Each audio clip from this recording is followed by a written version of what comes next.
Some women chase success, others become leaders worth following. Welcome back to the podcast, guys. I'm here with Jessica Williamson. I'm so excited to have her here, especially off the back of your big New York event. It's been so cool to watch, like all of the marketing around it, the way you've taken it, just not like so far from before the event all the way past the event. It's been so cool to watch.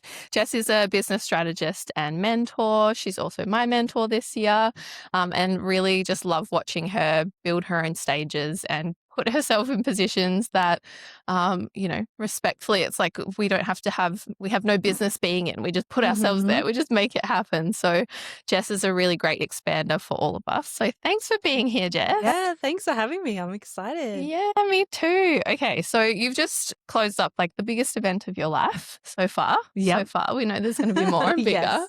How are you feeling? Like, I think those of us watching from the outside, we see sold out, we see insane faces up there, incredible numbers, great social media. Like, are you feeling 100% of the, oh my God, yes, I did what I said I was going to do and it's great? Or are the other thoughts creeping in already? Like, what goes on in your brain? People usually hate my answers to this because I've always just been very much someone where I'm like, get over it and get on with it. And that's like my life motto, get over it and get on with it. And I am almost hyperlogical where in my human design chart, I don't have the emotional center. I'm like, let's just get shit done. If it doesn't make sense, let's keep moving. Yeah. So there's always going to be things that go wrong. There's always going to be challenges. There's always going to be those moments of like, I told the world 200 people are coming. I've also told all these big speakers 200 people are coming.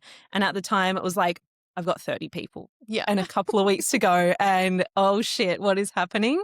But it's like I move out of it so quickly because I'm like, get over and get on with it. Yes. There is no point wallowing when you can do something about it. And I think so many people sit in this like freeze state and like you do realize you have every bit of control over every single outcome in your whole life. Like talk about it more, ask more people, promote it more. But people are like, oh, I don't want to be annoying or I don't want to be cringe. And so usually when I get asked these questions, like when I first started doing interviews years and years ago, they'd be like, what are your challenges? And I'd just be like, I don't have challenges. I don't have any. But it's only so because like your memories are stored based on the meaning you attach to it in the moment. And I never attached any failure, any challenge. I was like, it is a matter of a fact. It's something that's a little bit harder than usual. Yeah. And I'm just going to do it. Kind of just business. Business and life. Yeah. So I was like, my brain file is empty for the failure column, but it's not to say there's no challenges. Yeah. It's all about the meaning you attach in the moment. So, yeah. Do you let yourself, are you one of those people who kind of struggles to be in the celebration and stay there? Are you a bit like, what's next? Or do you really let yourself be like, fuck yeah, me, look at me? I've had to really train myself. And it was kind of wild being back in New York because I've been to New York since, but one of the first times I went was when I did New York Fashion Week, which was kind of the most insane opportunity. 1 week after launching my swimwear brand, and I was invited to New York Fashion Week. Like the biggest fashion week in the world. Yes. Like Jess from Perth, who has never done a fashion degree in her life, but she's running a fashion brand. And so when I think back to that moment though, I didn't once even stop for 1 second to be like, wow, this is cool. Like not even 1 second. How cool is this that I'm here with these designers that have been around for like 50 million years, and here's me 1 week into business getting on the world stage. And it was through my journey that it's kind of become part of my mission now. It's like, let's be obnoxious about our success. Let's celebrate it, because in Australia we get taught, tone it down, don't be too loud, don't offend anyone, because how offensive a woman might be successful. So I really had to train myself. But someone actually just asked me yesterday, Jess, what did you do to celebrate New York? And I was like, are you kidding me? Are you really asking me this question? This is what I tell all my clients to do. Yeah. All the damn, I didn't do anything. Oh my gosh. I felt like the whole thing was a celebration. The whole thing is a celebration, but this is where we can fall into like, my life is just amazing all the time, which means then we never really acknowledge it. Because like, this is just so normal that I'm living my best life. Like, I love New York. I think I need to move there. But I'm like, damn, I really do need to just see it and really acknowledge what I was able to pull off and why I was able to pull it off and why most people don't ever even let themselves dream that big, let alone pull it off in 10 Yes. weeks. So yeah, it was a pretty big Yeah. feat. So I got to definitely sit with that one. Give yourself a minute. It is tricky when the momentum's so hot and like Yeah. ever since then you've just been bang, bang, bang, more opportunities. And, you know, and like you said, it's even if we don't entertain any of that negativity in our mind, there's still, we're constantly like, you know, where can I go? Where should I go? What are the Like opportunities? people keep asking me, what's next? How are you going to outdo it? And I'm like, those thoughts didn't really cross my mind because just Love that. almost who I am. Like, Mhm. of course, I'm doing big shit. This Yeah. is just who I have always been. Yeah. It wasn't like And New it's- York made you go, oh, wow, I can do big things. You're like, I've been doing Yeah. big things for a minute. Yeah. And it's like, of course, I'm going to step it up. But I think where people get mistaken, because people say, oh, you shouldn't always be chasing the next thing. You got to be grateful for where you are. But it's like, I've tried that. And it's almost like saying you're not allowed to be who you are. Yeah. You're not allowed to dream big. You're not allowed to do iconic shit. And I know Yeah. you're the same. And so that felt super misaligned to me. But why people say that is because most of the time it comes from a lack. It's like, I'm not worthy unless I'm doing big shit. Or Yeah. I'm not successful unless I'm doing big things. But if we can find that feeling of success within, and Yeah. it's like just our identity on how we move, then I don't really think it's a problem. No. And you're still, I say this all the time, like humans are built to grow. If we're not growing, we do feel stagnant and Yeah. we do feel, you know, we start not feeling super grateful for what's around. And that's actually a really natural and I think even biological thing. Like we're supposed to perform, we're supposed to see what we're capable of. We're here to live and experience. So, yes, there's beauty in being able to sit in it and experience it, but it's kind of silly to think that we wouldn't be looking for what's next and how do we grow. And like, we wouldn't even be in these positions if we weren't those people. So, of course, we're going to look for the next. Exactly. And Yes. it's just that feeling of growth. So I don't really know what's going to be next. I think I'm definitely going to do another New York event or another US event because there's just so much more opportunity out there. But I don't know what it's going to look like. Yeah. Okay, let's talk about that. You were saying on one of our mastermind calls how there's such a difference in the way that women in business or business in general moves in the US versus Australia. Can you give us like what do you feel like are some of the goods around that? Like how are they moving over there that we could take something from? They are just so unashamedly big. Like they are just, here's my big goal. Of course I'm doing it. Whereas in Australia, it's almost like we look to permission. Yeah. Like, oh, I have this goal. Like, do you think it's good? Should I do it? Yeah. Like, am Or I no one's allowed bought a to? ticket yet. So guess that means it's no not one okay. likes me. Yeah. And so I love just the bigness of no bullshit. The opportunities are there. I think it's really built on though, there is competition. Like there is fierce competition. And if you're not chasing after it, you're competing with 20 million times more people. And the wealth disparity in the US, the government structure here, you can do the bare minimum and the government will hold you. Yeah. And you'll you're be okay. Yeah. But in the US, you don't have healthcare. You don't have like all of these things. But also the opportunity for wealth is so much bigger. So in Australia, we're working in this like mid-range. Everyone's pretty much in this average zone. In America, it's like this. And so you see the bigger opportunities and you say, I want that. But you also see the bigger risk of not moving. Yeah. So they just go after it and they're ruthless about asking for what they want. Yes, I'm sure every woman in the world could benefit from being a little more ruthless, asking what they want. What do you see as maybe some of the challenges of that, or did you see any negative around it? Like, Yeah, I mean, one thing about Australians, when they say they want to help you, you're like, oh my gosh, what a kind person. They're going to help me. What a best friend. Like, what a vibe. Thank you. So when I was building this iconic event, obviously a lot of people wanted to be part of it in different ways. A lot of people I said no, it just wasn't the right fit.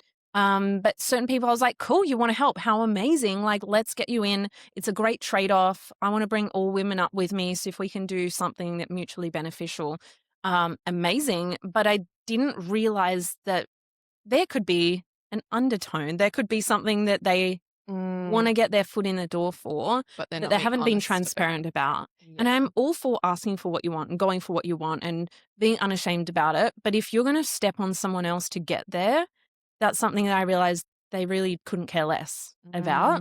But I also think that doesn't really get you very far because once people catch on, for me now, my borders are up instantly. And I think the higher value women who are out there doing big things, they have more that people want. And I'm starting to notice with more visibility, with more access, with the connections that I have, with the networks, with everything, I'm noticing just people come out of the woodworks and people trying to get a piece of it, or people to leverage me and my name for their benefit. And I've never thought about it until now, but it's Yeah. like people like Kim Kardashian would get used all the time. And no wonder they keep their circles really small. So it's actually shifted something in my brain, I feel like, at a cellular level, where I'm like, okay, I need to be like Kim Kardashian, inaccessible. Like no Yeah. one is going to be getting access to me or my name or even the stages that I'm going to be speaking on or like podcasts that I go on. I'm going to be so selective because it can crash and burn your entire reputation based on who you're Someone associated with else. really Yeah. quickly. Oh, it's a shame, isn't it? Like I really Mhm. want to stay, no matter how successful we get, like we want to be open, we want Yeah. to be loving, we want to take women up with us. When we It's bring really the right hard people to, up with us, you just got to be. yeah, you got to keep your wits about you a Yeah. little bit. Yeah. Yeah. So you had a little bit of a situation like that at the event. Mhm. Is there anything you Yeah. can kind of share about that? Not to dog anyone out, but just to Yeah, there give us were some lessons. actually two interesting situations. So I'm not going to name names or air anyone out, but we'd just spent 12 weeks. Me and my friend, I hired her for this project. She was working part-time. I was working part-time on this project because I was running my whole ass business as well and my podcast and everything else. Yeah.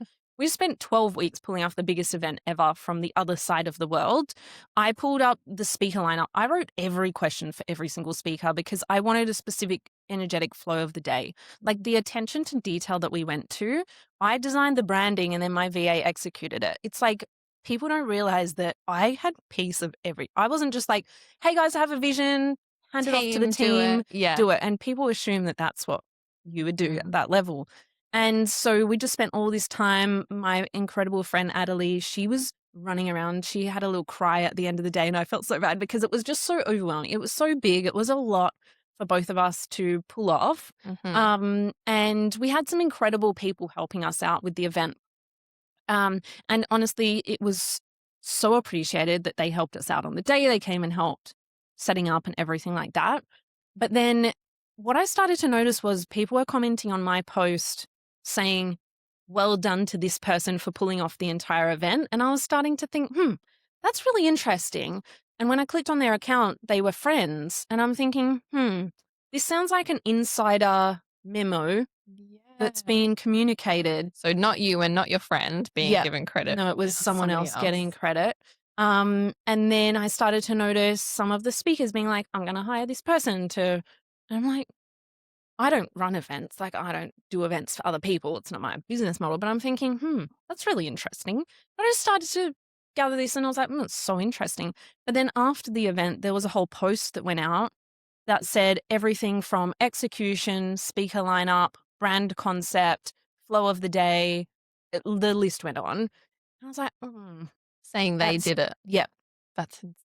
And I was like, that's really interesting. So I called her straight away because I'm all about, let's just What's happening put it here? out. Like I can't under-communicate if I tried. I'm like an over-communicator.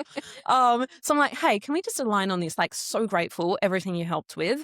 And, but I just want to align. Like I want to give you guys credit for where you helped out. But like it says this, and that. She's like, oh, cool, no worries. I'll change that. And then it was kind of blamed on the assistant. And then it was kind of 2 more days and it still said certain parts of it. And I was like, hey, just checking when you're going to update this because it's now been out for 3 days and the life cycle of a post is about a day or two. Everyone's seen it. Everyone's seen it. Even some of my friends who don't follow her somehow it popped up on their feed because I was tagged in it, even though I wasn't a collab. And so there's people that know me personally that were like, oh, Jess got someone to run her event for her. Oh my And gosh. so the perception out there me.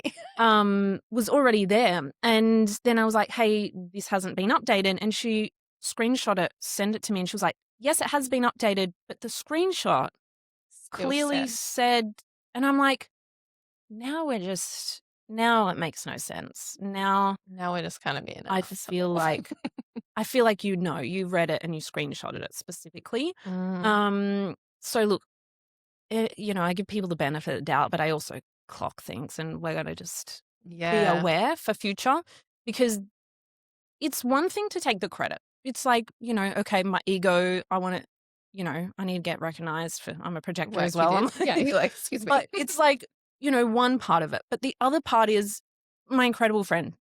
You're also taking her credit.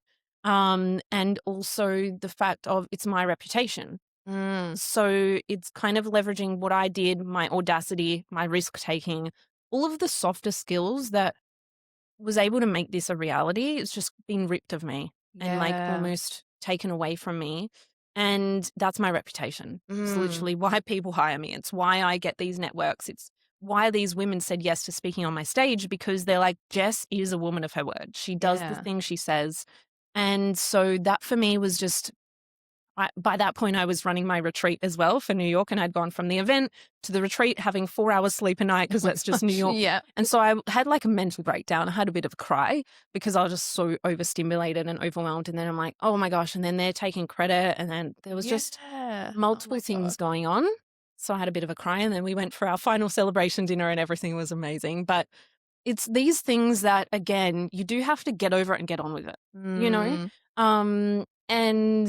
And you faced it. It wasn't like you just said, "Oh, that happens," and I'll just suck it up. Like you got to just be honest. Went in there and had that conversation. I just called her straight away. I wasn't even bothered with a text and waiting for a reply. I was like, "Hey, can we align on this?" And she was like, "Yeah, well, we did. Yeah, we didn't do that, and we did do this. So let me sort it." But then the execution that came next was not ideal. And that's, one of those situations where maybe she's looking at it just being like, this kind of makes me look really good to be aligned with this, but she's not realizing how it's truly taking away from you as well. Definitely. I'm a big believer in, I've studied NLP, and I do a lot of mindset work, and I'm a big believer in no one is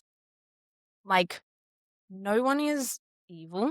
They're just doing the best they can to survive, the best they can to get to where they need with their goals. And so I don't really believe there was specific malintent, but ignorance is still not, that's a standard that I hold in my world. And I believe that we need integrity, and that's one of my biggest values. So it's like, I don't believe there was any specific intent of her thinking, let me take credit for the whole event. I don't think that was the case, but that's what happened and how it read. And so there's a balance of, cool, I see that, I'm going to have my boundaries and standards, but also you're human at the end of the day. And I want to see all women win.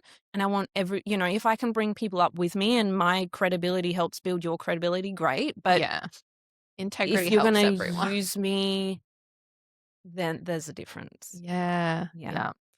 Oh, that's icky and would have been challenging, especially right in the middle of, like, you're still running the retreat, you're still in the heat of it, all of that. I think I see it in people sometimes where we get a bit confused between being audacious and making what we're doing a really big deal and crossing that line into actually kind of lying or it not being truthful. Yeah. And it's like you can gas something up. I've been playing around with being like, this is going to be the #1 leadership podcast. I saw someone the other day call it the #1 leadership podcast in the world. And I was like, oh, but that's not true. I was like, that's not actually factual. And now I feel a bit weird about it. Yeah. And so it's like that difference between, you can go so big and honor make such a big deal out of what you truly are doing, but it doesn't have to, you don't have to lie to do that. No, I love that difference. And you can tell. You can tell when people are promoting, like, I did this and that. And I'm like, where did you do it? Like, where's the evidence? Yes. And now with AI, I mean, you can make evidence. Yeah. But I see people create things now with AI and I'm like, you did not make that amount of money and that is fake. So weird. And you can just tell based on their brand, because then there's no comments. There's no one saying, oh, yep, I work with them, or there's no external things, and people are going to start, whether they're consciously aware of it or subconsciously, you look for evidence. Yeah. Every time. So especially when something's expansive, we're trying to, that's outside of our normal. So we're really trying to clock how do I feel safe in this? How does this feel real to me? And if there's not any evidence there, we're going to struggle. Yeah. Yeah. And the evidence could even just be energetic evidence. Like, it doesn't always have to be a screenshot, but people can feel it. You can feel it. Yeah. Okay. So being in that situation, having this kind of happen to you, do you reflect on yourself at all? Is there anything where you're like, I was too open, or I, maybe gave a little too much leeway, or something about me or something I was doubting in myself or Yeah. anything like that made space for someone to Yeah, I get in mean, there look, like could have that. been worse, like Kim Kardashian got held at gunpoint by her, Yeah, Jesus. her security team. So that's like on a different scale. But for me, I was like, okay, it honestly just changed something cellularly in my brain where I was Mm, like, oh, okay. Australians move different yeah. because if people in Australia want to help, they genuinely want to help. And I think to a to a bad degree at some points, because when people want to help, it's because they've put someone else on a pedestal and they've put themselves Yeah. below. Yeah. And so they're like, let me help you, I love you, whatever it might be. Um, but it's just made me more aware Mm, on if people are going to be on my stage or even anywhere near part of my event, even attending my events, I'm just going to be more like cutthroat with that, yeah, which, with the standards and yep, the how we standards move and then and contractual obligations. So there must be no credit taken. Like, yeah, it's yeah, things you don't think about, but until they're there. yeah, or if there's sponsors involved, it's like, the messaging needs to be all approved or put things in contracts and just making sure it's really clear, but no one reads contracts. So even when I put contracts together, I make sure that we have a proper discussion.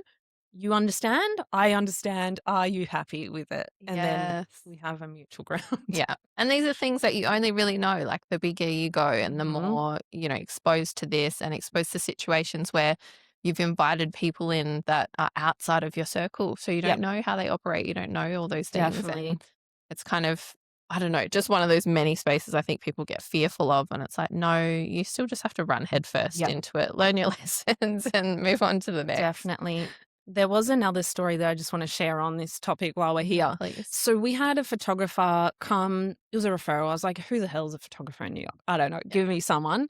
And so at the start of the day, for some reason, they had a different photographer that obviously didn't know how to use a proper DSLR camera because the focus was off. So like Mm, everything was out of focus. And also, they only that's got annoying. of the whole first panel, which had some Jacqueline Johnson, some really cool people.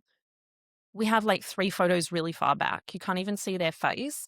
And so that was a kind of annoying, but it's like I've been through, even with my swimmer brand, I've worked with many creatives. You just know you got to back it up. You got to get your own content as well just to be safe. Mhm. But then what was interesting the other day, so Natalie Ellis from Boss Babe, she shared on her stories, never work with this company. And it was the same company that had done our photography. Oh. And I found their energy interesting. And I read energy really, really quickly. And so I'm just about to go on stage, and their assistant is like, hey, so when are you free tomorrow? Because we really want to get you as a client and we need it. And I'm like, I'm trying to get on stage. Can you stop talking to me for like 2 Yeah, seconds? literally not the And time. I think they did that to quite a few people at the event. So that already, I Mm, was like, it's not, it's given me the ick. But then Natalie Ellis from Boss Babe, she does not put people on blast. Like, that is not her mm-mm. brand. That is not what she does. And I was like, this must be bad. And I'm sure that she had probably hired them for a much bigger, situation than I did. And for her to say, beware, like this was the worst experience ever. Then what happened was she got tons of DMs from people saying really crazy stuff, Oh, yeah. lawsuits, insane. But one message really stood out to me, and one screenshot was from someone that obviously sent her a message, Natalie, that said, hey, I was almost going to sign up to your mastermind. I really wanted to be in there. I love everything you're about. I need your help. I really was going to sign up, but I saw that you used them as a photographer at your event. So I didn't, because I can't be associated with people who associate with them. And Wow. that just reinforced this idea and this premise that I'd already had around that is losing you money because you hired a photographer who has a bad Mhm. reputation. The photographer has nothing to do with your offer. The Yeah. photographer is not a coach in your program. They're not a community manager. They're not anything, but you literally can lose clients and your reputation, which is everything, purely by being somewhat associated with someone one time. And Yeah. that just screamed at me based on what I'd experienced. But also recently, I had to actually tell someone I won't speak on their stage because of another speaker they had on their stage. And I love this person who's running the Air event. But I had to say, look, I don't do this. Like, I want all women to win. And I felt so icky even saying I can't be on this stage, just purely out of integrity for myself because of just the crazy shit that I've witnessed from this person, and just it's out of control. Like bullying, harassment, things like that to my Wow. team that I can't stand for. And so I had to say I can't. Mm. And this person then was like, "Oh shit, that's like, I didn't know Yeah. about this." And they were like, "Oh, it's kind of, they've already sorted it." They literally moved their entire event date for me and moved this person somewhere else. Wow. And it's not usually something that I would speak about, but people don't see the things that your reputation unlocks, good and bad. Mm-hmm. Who you surround yourself with can boost your credibility overnight, but it can also harm it overnight. And Yeah. it just was interesting that I'd had all these situations kind of all at once that really was like, Jess, where you're going, your next level, I know you want to be friends with everyone, but we got to be Yeah. we These got are to be decisions really you're going to have to onto start it. And making. it's unfortunate because as women, we don't want to be difficult. We don't want to be the bitch. We don't want to be like shitting on anyone. And it's not about shitting on anyone, but it's about sometimes you do have to be the difficult one, or perceived in that way potentially. Especially if you're leading, if you're going to, you stand for something, you stand for supporting other women. Yep. Sometimes that means we're going to be in a fight where it's like, you're not supporting other women. So like, I have to be the one to stand up for Definitely. this. Yeah. Yeah. Oh, that's hard. Okay, so you are making over $1 million a year in your business now, and I've seen you do so many, New York's not the beginning for you. You've done so many cool events and things like, and we see the snowball effect of that as you do that. Anyone watching from the outside, it seems like all of a sudden you're having all these opportunities, but this is not new for you. You've done this a few times. Yeah. What are some of like the biggest leaps or events or activities you've done in your business over the past couple of years that triggered that? What looks like a quantum leap from the outside, but it's all the work in I between. think I've always been someone who just goes fast. Like, I'm Mhm. definitely undiagnosed ADHD. But when I was a kid, I used to run everywhere because I was like, walking is too slow. If I can get there faster, why the hell would I Places to walk? be. And I would literally bang into walls, but I'd bounce off them. And I'm like, that is such a metaphor for how I run business and do things. I'm like, I'm going to run, probably going to slam into a few walls. Yeah. I'm going to bounce off them and catapult myself People like faster. challenges. You're like, it's all good. And so you really can't make it up, and it's kind of been my superpower. So even when I started my first business, I had no reason to be starting a fashion brand. Like, Yes. I had a marketing degree, not a fashion degree. And I was like, you know what? I'm going to create a global fashion brand, because why the hell would I settle in Perth? We're going global. We're going big. And I've always had this just delusional mindset. And then I'm just like, ready, set, go overnight. And so, yeah, New York Fashion Week was huge for me early on. But then as I started to build my personal brand, I always saw a means to an end. Mm. So when I was building my fashion brand, the first ever speaking gig I did was because I was like, I need free marketing. Yeah. So I actually asked Ash from Fusion, and I was like, hey, Ash, you've got an event coming up. Can I do a little speaking moment? She was like, cool, I'll give you like 2 minutes at the start of the event. And then we'll have the proper speakers on later. And I was like, cool, done. But that event, I practiced for 4 weeks for my 2-minute spot. Yeah. I had anxious, sleepless nights for weeks leading up to it. And I also thought, I better have a shot of vodka before I get on the stage, because I am just not going to be functional otherwise. Now, it was a 7 a.m. breakfast, so I thought better not, because I've also got to drive home. But I was just petrified. But it was in those moments that I was like, not one part of me was thinking, maybe you shouldn't bother. Yeah. Don't do it. Like, why would it be worth all this pain? I was like, means to an end. How do Like, I need make to that get happen? there? And most people sit in indecision or sit in fear, and before they've done one thing, I've done 20. And it's like how I get there. So it's not necessarily one thing, like the New York Fashion Week story, and then the first speaking gig story, and then 50 other speaking gigs, and then my first event that I ran. I used to own a warehouse venue in Willerton, and I had that for free. I had some shonky ass chairs, and I put it in Facebook groups. I begged people. I was like, everybody just come for free, because friggin' hell, no one's paying me. So just come for free. Let me just get as many people as I can. Had no plan, winged it. But it's actually so wild, because someone who was at one of those events I saw her the other day at an AI workshop. And she was like, hey, Jess, I know you. I came to one of your first ever events. And I was like, oh my gosh, what a wild time. But if I never did that first one, then I never would have done the second one. And then I never would have done the next ones. And so I've run multiple events over the years and people think, oh, when I've had 10 years experience, then I can do what Jess does. Like that is not true at all. Because I only really decided about 18 months ago to do events properly. Like let me have an actual strategy. Let me figure out what is the purpose of this, not just let me run an event and see what happens and it's cute and it's fun and I get some content out of it. But let me actually use it as a strategic vehicle in my business. And I truly believe, not just because of the AI era and lack of trust online, everyone needs to be running events because one, it shows that you have balls to actually do something. Yeah. Two, everyone wants to be part of your event because you've had the balls to do it. So that's how you get bigger speakers on your stage and be part of your brand, and it raises your credibility because most people can't be bothered doing an event and getting out of their comfort zone. So it raises your credibility like nothing else, but it also allows you to connect with people like nothing else. Yeah. Like people can be absolutely have no clue who you are, and by the end of the day, be a super fan. Yeah. You cannot create super fans in one day online. No. Not even a year, to be honest. So events were huge for me. And when I started really doubling down on it, we were just talking about my book tour. Yeah. Was probably one of the first bigger scale events. I went on a whole ass tour. And before I did that, I didn't see anyone, particularly in the coaching realm or even like personal brand space, other than Taylor Swift, doing Australian tours as a female in business. There was like these old men in their suits doing their tours, but you know, it's kind of like not the vibe. So before that, I hadn't seen anyone doing tours around Australia. So I was like, well, what the heck? I'll do it. And I did a book tour because most people do books. You launch a book, you go to a bookstore and do a little reading with 10 people. Yeah. And you read a book. I was like, I don't even want to read the book. They can read it. I'm going to do like a proper event. And it just so happens that I'm launching a book.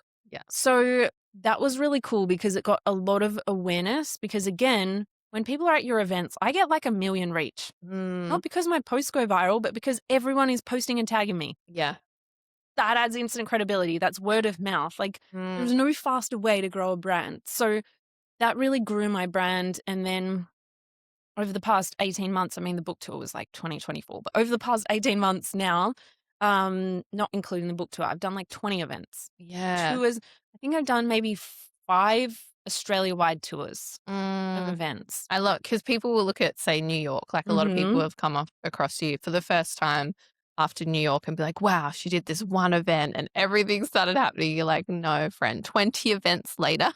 Yeah. And like a lot of it was trial and error. I had some great mentors and I got different pieces of things, but all of it was trial and error. Yeah. Like I figured that shit out. My first event, I think we made 50K profit off one of my first events when I was doing it properly. Actually, that's a lie. My first event, I winged it and I was like, I could wait until October once I've done a bit more training and learned a bit more and figure it out.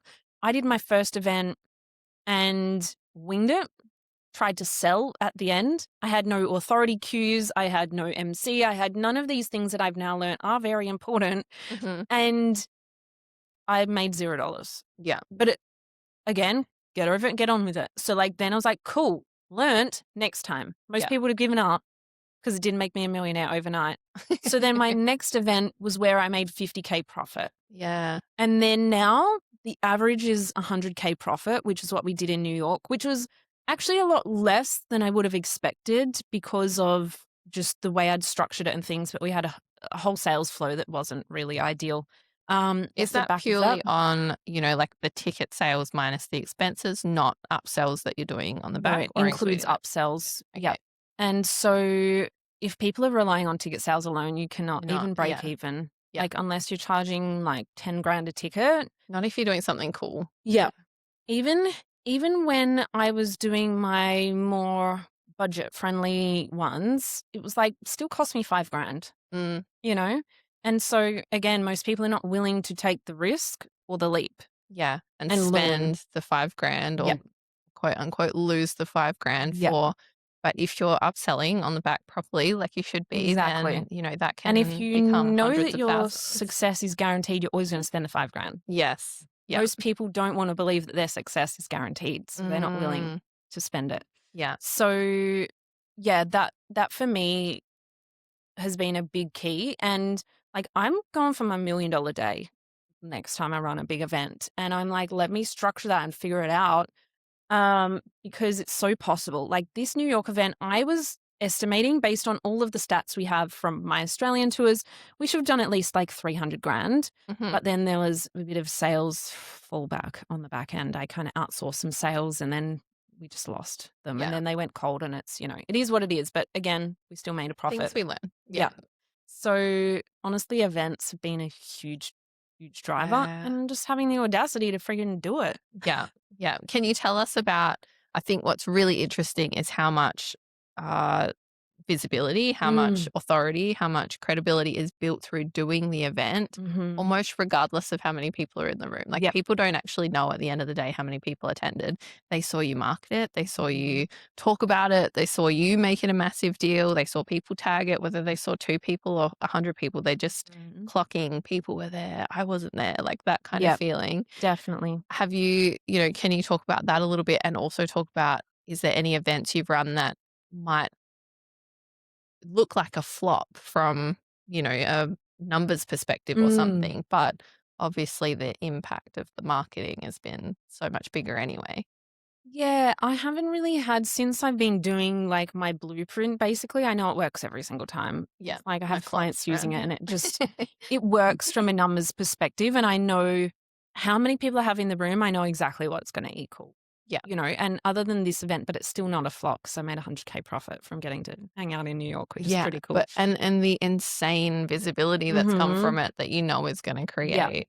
Yeah. So not necessarily a flop, but you just learn so much every time. I think that's the power of the events when you watch someone go through that process. And like events are such a cool, fast buyer's journey. People, like you said, can fall in love in one day and upsell into a 10, 20 grand offer off the back of that on one day. But even if they don't, all of those people are now deep in their buyer's journey with you. And whether it's now or it's 3 months from now or it's 6 months from now, even if that event didn't make you lots of money, they could still be a client down the track. Definitely. And especially if you're operating in a really high ticket space. That's all I think as well for my event. I'm like, I might spend $20,000 on this event, which in parts feels crazy because I'm like, that's how much my wedding cost. But I'm also like, that could be one client really across the One year. client. Like how ridiculous to think I wouldn't put my ass on the line for 20 grand when I would ask the next client to put their ass on the line 20 grand with me. Like we've got to be making these moves. 100%. Yes, love that. Okay. Thank you. Something else I want to ask you is you are just the queen of landing insane guests, and you've got this goal to get Paris Hilton on your podcast, which is so fun. And I just love the audacity of all of it. But I know you've got just the mindset that you hold around this and how you get in with these people and how you make that happen is so cool. And I don't think people understand it. Can you share like how do you get in contact with these people? How do you make that happen? Yeah. Again, it's like, how do you not? Like, I don't understand when people like, I have this goal, but I don't know how. Or they're like, I sent an email, now what? Yeah. And it's like, you do know how, because I'm pretty sure you know how to send a DM on Instagram. I'm pretty sure you know how to send an email. You type and then you click send. And I'm like, that's how. But it's never a how, it's the mindset. So for me, it's like, the first step is people don't let themselves dream that big to start with. Yeah. Like, people say to me, Jess, here are my goals. I'm thinking I'll have these. I'm like, why not Kim Kardashian? Why not? Like, if that's who you want to get, obviously you don't always have to get celebrities, but it's like, why the hell not? Step one. Step two is have the audacity to reach out, because these days everyone is accessible, or you search until you find them. You send them a DM on Instagram. Chances are they might not see it, but if you never send it, they're definitely never going to see it. Yeah. And then I get stalky. So I love just going on LinkedIn, and for Paris Hilton, right? I've gone on her company, 1111 Media. Go to the company, go to the people who work there, add every single person who works there. Now I'm in there. Then I connect with, okay, she tagged this person, cool, who can I connect with? How do you find the contact if it's not going to be a direct reach out? Because some people you can't access directly. But like, not everyone's Paris Hilton. So it's like, most of the time you can just send them a DM and they'll answer. Yes. So I do that. But then the third thing is you need to follow up until they reply. Yeah, Like, not one DM. It's probably follow up until they reply, because they're going to be two responses. One, fucking stop emailing me. Or and now they know your name. or two, all right, let's do it. And so this happened to me with Jen Gottlieb, where she came into the studio and we were already rolling. So I have a clip of her saying this. And she was like, Jess, I literally say no to everyone. I have not done a podcast in over 6 months, but I said yes to you. One, because you didn't give up. And most people think, oh, I don't want to be annoying. I actually think it's more annoying if you never follow up. And that is because it shows you don't care. Now you've wasted their time. You want me to give up 1 hour of my time to come and do a podcast with you, but you can't even be bothered to take 5 minutes of your time to send a second email? Are you kidding me? Yeah. Are you kidding me? And so when people pitch me, I don't even reply until the second time on purpose, because I'm like, I don't have time. And if you don't want me bad enough, I'm not going to give it to you. So follow up, especially if you're going to email me, you're going to need to follow up a million times. But that's the same with anyone. Yeah. Most of the time you get a delete. Yeah. And I know how to pitch as well. So there's a lot of psychological cues you can do to really connect with people, really share your mission with them. It's not about you, it's about them, what's in it for them. So I know my pitches are good. It's just, are they going to see it? And if you keep following up, they're going to be like, oh, what even is this about? And then they're going to read it. And so Jen was like, Jess, I said yes because you kept following up. And then I actually read the pitch and I was like, okay, I'm down for this. Let's do it. Yeah. And so then we built a relationship over the past year. And then she was on my stage in New York. It's like, that wouldn't have happened if I didn't send all those emails to start with. Yeah. I think we pedestal people. So you think that person's so inaccessible, or so hard to get to, or whatever it is. And then you'll see other people end up with access somehow. And so you create this story in your mind, like they must be someone special or know someone or whatever it is. But it's almost 99% of the time, all it is, they just put themselves in the room and went after it over and over and over again and took the leaps. And it comes back to what we said before as well. It's like, are you someone who does what you say you're going to do? Like, are you someone with integrity? Are you someone that they vibe with and your values align? That is the most important thing above anything. You know, it doesn't matter how many followers you have, or, I mean, it does to an extent because people instantly judge you based on how much following you have. But I mean, are you someone who does what they say? Because their reputation is on the line being associated with you. So you need to show that through your social media, through how they're going to look at you as soon as you've pitched them. Yeah, I always say you have to be someone worth following. And when you're in a place where you do have an abundance of opportunities, you still are looking for opportunities. You're still open to people pitching you or places you can go, but you just want it to be as expansive for you as it is for them. We're not out here doing favors really at that point, but it's more like if you send something really interesting and you're a person moving in a really interesting way, then of course we want to hang out. Of course you want that. And so interesting and just good for people to hear how much you don't give up. And same with the events as well. How often we're like, oh, only, like you said in the New York event, only 30 people are there now. It's the time most people lean out and go, oh shit, I better and it's those times when I double down. Yeah. Because it's always like, well, let's look at the facts. How many emails have you actually sent? How many posts have you actually, like, I was getting in my head like, oh, the speakers aren't really promoting it. Well, have I promoted that specific speaker? No. Like at that point I hadn't. And I'm like, when you bring it back to the facts, you then double down, and we actually had to get more chairs out. I don't know where the extra people came from.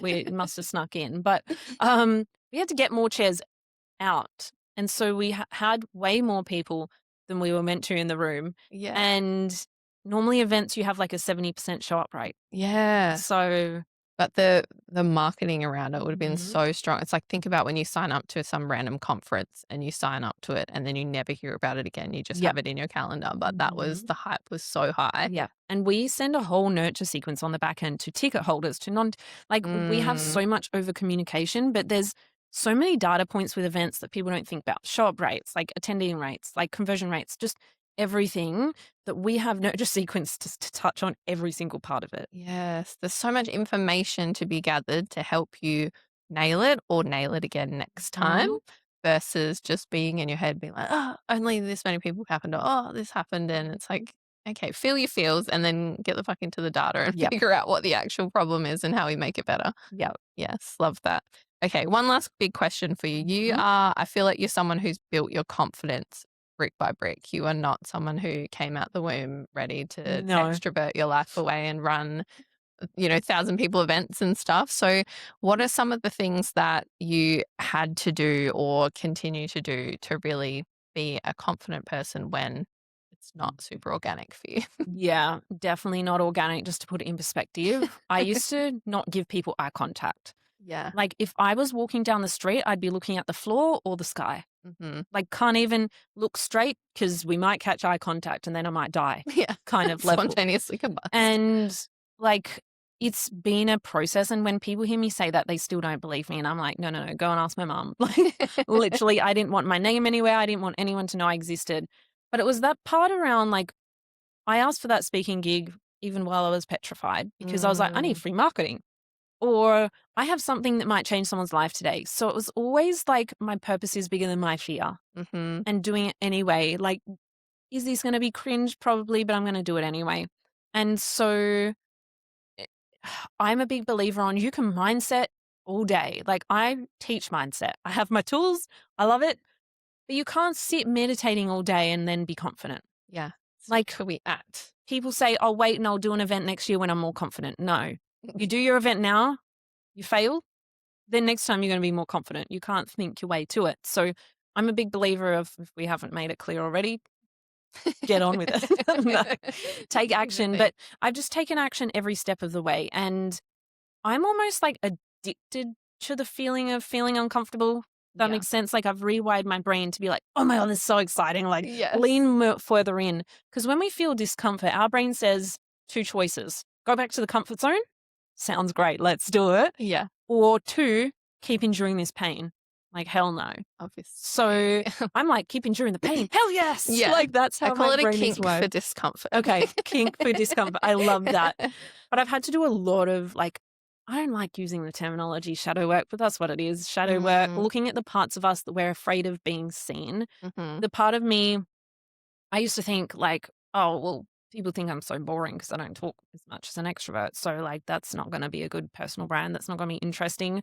I used to think people would think I was arrogant if I ever just mentioned success or, things that I'm doing. And so I've had to really work on owning those parts, and now it's my whole brand on, let's be obnoxious about our success. Let's toot our horn. Let's be out there about our success, because if we're not, then we're telling ourselves it's not safe. Yeah, and you're telling the next woman it's not safe as well. Like, I love the responsibility element. Like, when you said your purpose is bigger than your fear, it's like, if you have people to help, if you don't want the next woman staying inside, being quiet, or thinking because she's a bit more quiet, she can't be as big or as bold or whatever, that makes us step up and be like, hell no, I'm not going to let the next woman feel like that. So I'll push myself to do it such too. a big one around money, especially when women are afraid of being like pushy or salesy. And I'm like, so you want every client of yours to be afraid of money, to be afraid of selling.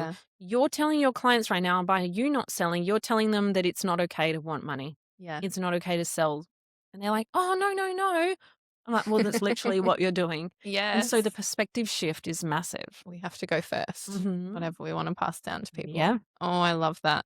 Okay, so let's wrap this all up. You're obviously never-ending expansion, but what is next? Why are you someone we should keep paying attention to? Yeah, well, I've just announced that I'm going to be on stage with Stephen Bartlett, which is how many people? Like 5,000 people. Oh, insane. At the biggest event centre in Perth. Yes. The Amazing. Biggest event centre in Perth. So cool. And again, it's like, what do you mean? Yeah. Like, the introvert who couldn't even give people eye contact is now going to have 10,000 eyes on her with Stephen Bartlett. But it's like, also, of course, I am. Thanks for tuning in to the Clean Leadership Podcast. Please leave me a review, share this episode, or slide into my DMs on Instagram to let me know what you loved and what you want to hear more of. And if you're ready to take your leadership, your business, and your brand to millions on part-time hours, of course, apply for the Limitless Life Mastermind and we'll chat soon. See you in the next episode.